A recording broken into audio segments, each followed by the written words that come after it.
So I'm talking about this term called ethical sourcing. And just so you have some background, it's coming from the NIH initiative called Bridge to AI, which began about 4 years ago, and UC San Diego is one of the partners. One of the things that occurred early on when I first started working, and I'm a principal investigator for the ethics core. The Bridge to AI is $130 million. It could be more. Initiative to create 4 data sets that I'll talk about in just a second. The idea behind Bridge to AI is that they wanted to generate new data and best practices to propel modern machine learning toward improved healthcare. And so they funded and initiated the development of 4 data repositories. And each of these are very unique data repositories. Part of the goal is to advance a culture of ethical reflection around the life cycle of a data repository creation, and to create a trained workforce skilled in new and responsible methods of data creation, management, and use. So the pillars for Bridge to AI are data, ethics, and people. And when we first started working together, it was really an interesting way of bringing people together. It wasn't just a group of people who had proposed to do something. The NIH liked certain parts of what different groups proposed, and so they mixed and matched them. So from the very early beginning, we were partnering with people that we didn't really know, with disciplines that we didn't really understand. And it took some time to start learning about what it was we were trying to do, how we were going to create these repositories. And these 4 grand challenges, what we call data generation projects also, one of them is a data repository that's based on detecting disease and health through voice recordings. How many syllables would it take for me to identify that you are predisposed to Parkinson's? So really sensitive data that needs to be stored in very secure ways. Who can have access to those data? How are those data collected so that they can be used in a way that can inform health? Another one was called AI Ready, and these are still active, so I won't say was, it is. And its goal is to recruit 4,000 people to learn more about how AI can be used in clinical care, focusing on type 2 diabetes. The Chorus Grand Challenge is looking at patients, over 100,000 patients from 14 intensive care units. So those are existing data sets, not prospective. The first 2 that I mentioned are prospective recruitment of people to contribute data. And then CM for AI, which is led by Trey Idecker here at UC San Diego, is looking to map cell structure function and disease context using cell lines, looking at 200 genes and proteins for coordinated experiments in these 3 modalities. So very, very different kinds of data, and across these 4 data generation programs. So we're looking at electronic health records, digital and wearable data, waveform data, survey data, clinical data, and imaging, as well as genomic data. So one of the consortium goals is, how do we empower researchers, clinicians, and communities to collaboratively generate high-quality, ethically sourced data sets that reflect the diversity of human experience? About a year to 15 months into the program, I was working with a tribe from South Dakota, trying to help the National Institutes of Health understand what data they may be willing to share, where that data may be able to go, who might be able to touch it. And working with the program officers, it was just, there was a real disconnect about what was possible. And I asked the question because of the branding of Bridge to AI focused on creating 4 flagship databases that were trustworthy, AI ready, and ethically sourced. I asked the question, what does it mean to be ethically sourced? And there was a pause. And the response was, we're hoping that you would define that. And this is a year plus into the program where the data are already being generated. They're already being put into a repository. And the whole goal is to make this open access, public data that can be used by all kinds of people who want to learn more about AI and machine learning. So it's a training database.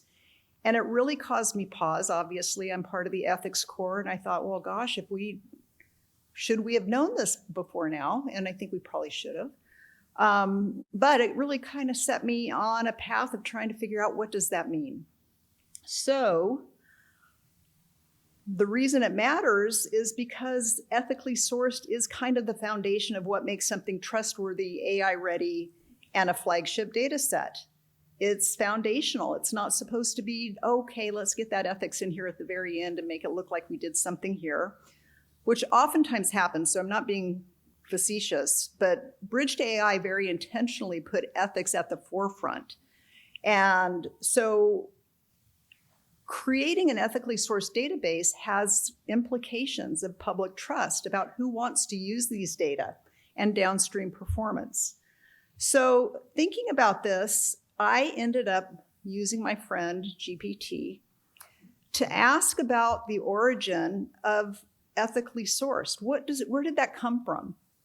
And it turned out, and I'm not a business person, but it came from supply chain management. How many of you remember back in the day when Nike did some bad things, polluted rivers, hired children, really poor labor practices? So I was thinking, wow, this is super interesting. And so I started reading the literature on supply chain management.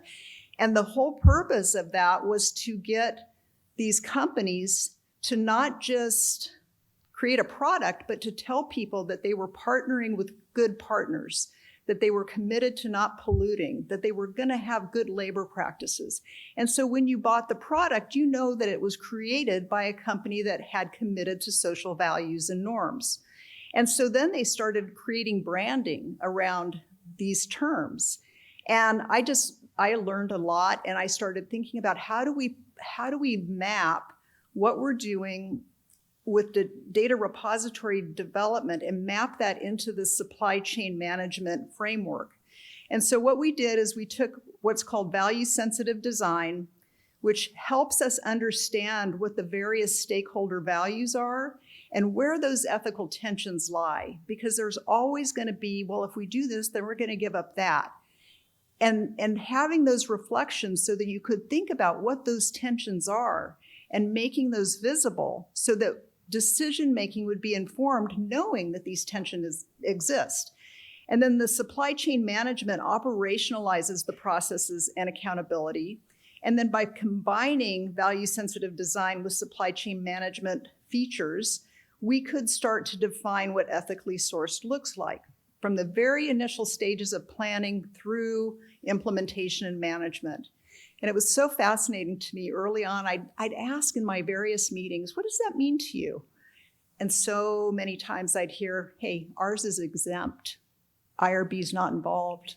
We did our regulatory stuff. We're good. Oh yeah, we got consent. We're good. And so everyone that I spoke to thought this is all we got to do. And I kept thinking to myself, no. And I think part of this is the term ethics. I think we have a gap or a barrier in how people interpret that word. So maybe it's responsible, maybe it's accountable, maybe it's transparent, maybe it's a lot of these different kinds of values. So one of the things that I needed to set up is success and not penalization, because every single one of these data repository generation projects had already started. They had already started collecting data. They had begun their process of even releasing it.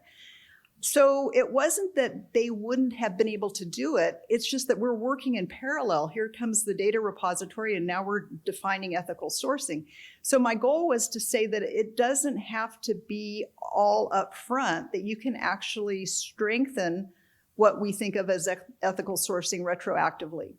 And that when we identify the gaps, we can minimize those gaps through documentation, governance updates, community engagement, and transparency. So the values, as I mentioned, transparency is talking about where did the data come from? What was the origin of those data? Were there permissions? Were they even needed? Were permissions even needed? But knowing where these data originated, knowing and documenting the metadata that is needed to make sure we understand the source of data. Accountability, who's involved in governance? Where is it happening? How is it audited? And whose role, who's doing what?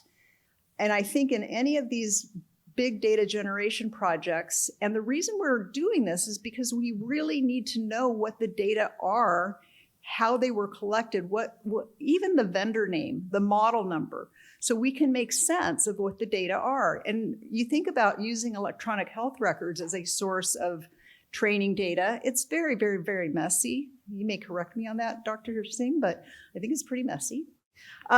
We have integrity issues. We think about data quality and validity, thinking about sustainability. What is the long-term stewardship? What happens when the NIH chooses not to continue to support these data repositories? What happens at that point? There's a lot of questions there.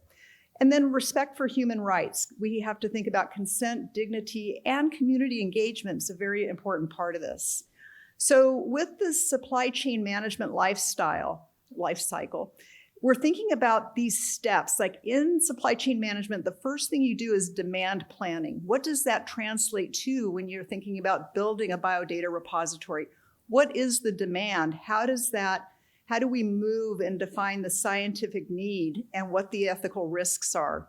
What is the design consideration, governance and architecture, sourcing, inclusive, representative data acquisition, processing, quality control, distribution and control access. When you build something that is going to be used for machine learning, AI, when you're building something like this, what do you need to think about?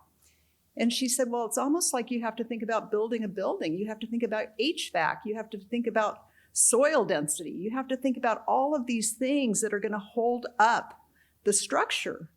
And when the NIH provides funding to say, do this fast, a lot of that structure doesn't happen in ways that I think we would all want to see it happen. So clearly we are kind of at a crossroads, but it's coming together. And so what I did here in this table, in this paper, I have it at the end of the slide. It's open access. Any of you can download it. And what we did is we looked at this supply chain management step. We talked about how it looks in supply chain management, like forecast demand, understanding the objectives. Then we said, what would it look like in a health data repository counterpart? And then what are the ethical sourcing values? Who are the actors? And this is really important. You think here we have clinicians, we have researchers, we have data scientists, we have sustainability experts, we have business analysts, we have the public, we have architects for data, IT experts, we have people that are sourcing managers, we have procurement, we have legal people that are looking at the agreements between the company that wants to do retinal imaging and getting that retinal image to the data repository. And do we trade the use of equipment in exchange for giving that company back free data? So there's a lot of different places things can be a little questionable that we have to start unpacking and looking at. I have no idea about technical privacy, how to create blockchain, but together we can learn to talk to each other and start solving some of these really difficult, challenging parts of this infrastructure. And so when I think about the actors in Bridge to AI, and this is true for anybody that's building a health data repository, this just happens to be a use case. We need to know that the sponsors are aware of what risks that they're promoting when they say, do this very, very fast in 4 years, and we can't be confident we can fund you after that. Okay. And then the data contributors in the communities that they represent, what time are we spending, not only in thinking that we can do consent, but what's the implication for the communities that these people represent? What forms of governance and stewardship are there? We don't think about there's an IRB somewhere that somebody saw. Governance has to happen and stewardship has to happen at every single touch point across the life cycle. We think about the clinical and research teams that are going to be involved, the data creators, the designers, the users, and then again, regulatory and ethical perspectives happen throughout. So this table talks about who the actors are, what the roles are, what the challenges are, how you would mitigate issues that are challenging, what those tensions are that we were talking about. What are the values that you rely on to draw on when a conflict arises? And then what are the open questions that we still have? Now, again, this is very conceptual. It was something that, it was a starting point to get us to what does ethically sourced mean? But I didn't want to stop there. I wanted to move from getting this paper out that starts conversations, but what would it look like if we could take this concept and get it into a tool that leaderships could use to start thinking about, what do I need to think about? How do I evaluate myself? How do I identify, can there be things that I can improve? So using it as a tool to do better work. So as I said, Bridge to AI set a very ambitious goal to have ethically sourced AI-ready data. Ethically sourced meant different things to different teams. Our paper, we proposed a framework, and the checklist that I'm working on now puts that into a very practical and useful tool. So the checklist covers this entire life cycle, which looks like I have 11 steps. So what's the purpose of doing this? What's the provenance and traceability of the data? Did consent happen or should it have happened? What about community involvement, equity and bias mitigation, data quality and integrity, documentation, data sheets, health sheets, all of the pieces that go into that, governance and accountability, access and use controls, privacy and security, stewardship, sustainability, and documentation and public communication. And I really think this part where you not only evaluate yourself, but you make public where you stand. And this is where I think we get closer to having a brand that can be meaningful to the public, and the public is who's paying for this. So this is, again, I took my paper because it was published and I put it in one of our subscription large language models. And I said, what would a checklist look like? And it came out with a really, really bad Excel thing. And I'm not an Excel user. So I thought, no, this makes me uncomfortable. I said, can you make it more aesthetically pleasing without compromising the content that's in this paper? And it gave me some pretty nice stuff, and I like it so far. It's accurate. It hasn't done anything misleading. It hasn't added things that I didn't have. So I'm checking it twice. But now my next step is to start working with different groups, like the standards working group, the groups that are creating the other parts of the infrastructure, the tools group, the data group, our ethics working group, to go through each one of these things to try to find out, is how we're saying this meaningful to you, or does it not make sense, or would you say it differently? And so we have columns where somebody can say, yes, I did this, I kind of did this, nope, I didn't do it, or it wasn't applicable. And then you document your evidence, and I'll show you what that might look like. So these are just snapshots of what the checklist is looking like so far. It has all of those little boxes that I showed you earlier. But this is what it would look like if it were to be filled out. So on the left, you see consent language covers actual data uses, including the use of machine learning and artificial intelligence. So then under the documentation piece, you would say, well, consent forms currently explicitly reference data analysis and algorithmic development, but early versions did not explicitly name downstream AI ML model training or data reuse across institutions. So what the action is that we could revise consent language for future cohorts to explicitly reference the machine learning, secondary analysis, cross-site data sharing, and add transparency statements for legacy participants. So the idea is that you would have actionable items. You would know between your team, you could identify what should we prioritize and start working on. This one's about data sharing and stewardship practices. So data use agreements reflect ethical constraints. Does the data use agreement prohibit re-identification, redistribution, non-approved uses, reinforcement mechanisms? What the action is to periodically review DUAs as a new use case emerges. So again, it can be a lot, but it's a starting point. Right now, there's nothing. So I think having a tool that people can actually use is going to be a good starting point. How they could use this is they could do this self-assessment, they can identify strengths and gaps, they can develop action plans, and they can publish transparent public statements about their strengths, their gaps, and improvements.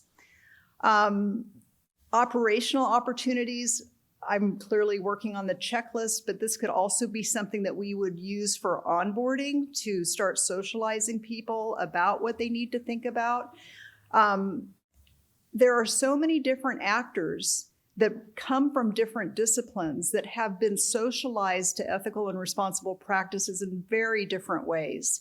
You have clinicians that are licensed. You have researchers that may have been exposed to scientific ethics. You have sometimes business people that have not had anything to do with that and may not really understand what the culture and the norms are. So bringing these people together during onboarding and learning what the expectations are and having a checklist. And Karen Deep, I was in this Google Hastings Center bioethics AI thing about 5 years ago? And I was in a breakout room with a Google engineer who said, I want to do things that are responsible and ethical. I don't know what that means. I just need a checklist, and engineers really like checklists. So that's kind of where I'm seeing this going, is that we give people what they may not know that they don't know so that they can start getting familiar. And it may not be their responsibility in one section, but it could be in another. So this is kind of this is a fault of mine. I like to get things into the workforce, practical, applied, get things out there. And so that's what we're doing now.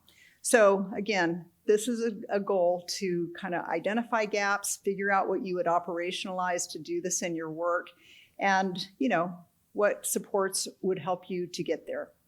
This is the paper. You can type the PMC number right into your search bar and it will come up. So thank you.